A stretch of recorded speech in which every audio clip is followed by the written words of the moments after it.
So for step 26, attaching this urethane bumper, we've got this piece here, the bumper, and this piece, and they're actually showing that they want you to pop out the extra pieces that are in the bumper. So you can see there's our bumper. We're going to need to pop out those extra bits. And we've got our bits right there for putting it on. And then, of course, our screws for putting this all together as well. So I'll set this up and we'll put it together.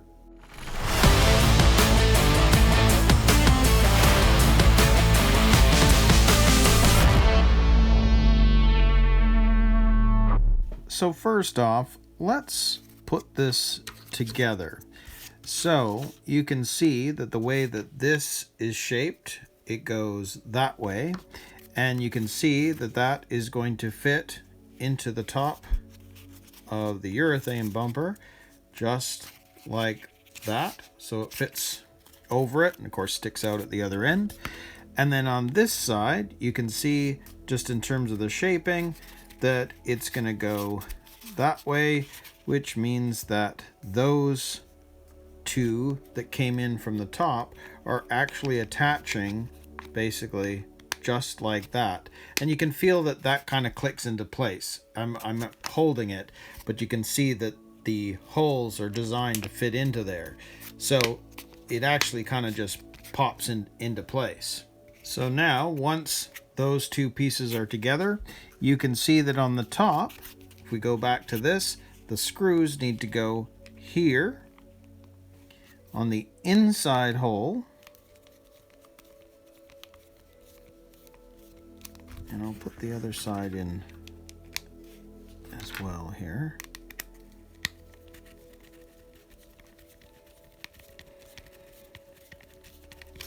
There we go.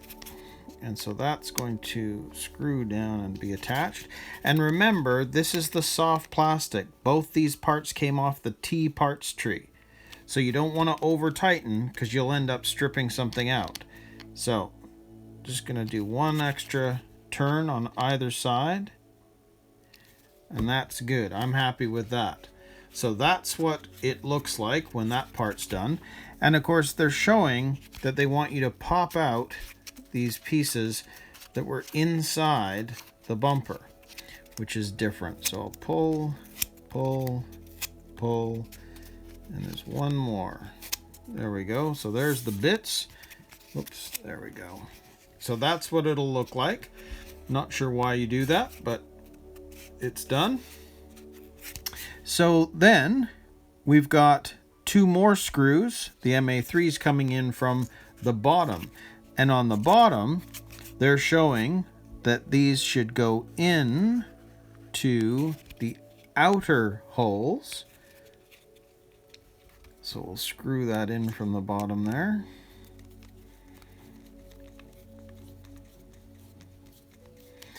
And again, I'm just going to go side to side, make sure everything's working, no binding.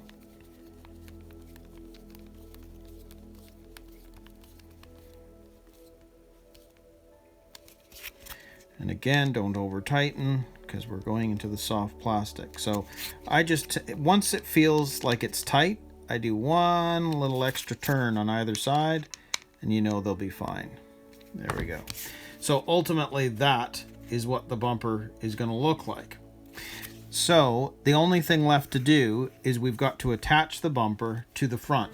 Now what I did notice was, if you notice here, this, there is some play, but you can also see that this gets locked in once the bumper is on. So the play is not going to be the same. So as much as there's some play there, once this gets locked in, it won't be able to move as much. So let's take this. You know that this is going to slide into the hole right there. So that goes into there just like that. And on the back side, the screws are going to go into those two holes that will actually lock in the frame that's holding in the top or the bottom shock mounts and the lower arms. So if we lock this in place. So, all right, I'll go on the side here and we're going to lock this down because both of them feel pretty good. Now these are going into the hard plastic, so you know when you've got to the end.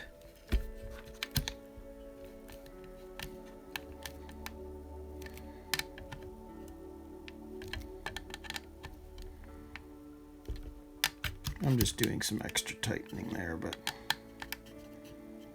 making sure I'm okay with that. So there is our bumper for this. Very, very cool. Now, because this is locked this in, I'm just going to look here, and you can see that there's a touch of play. But again, you need a bit of play for those arms to move freely.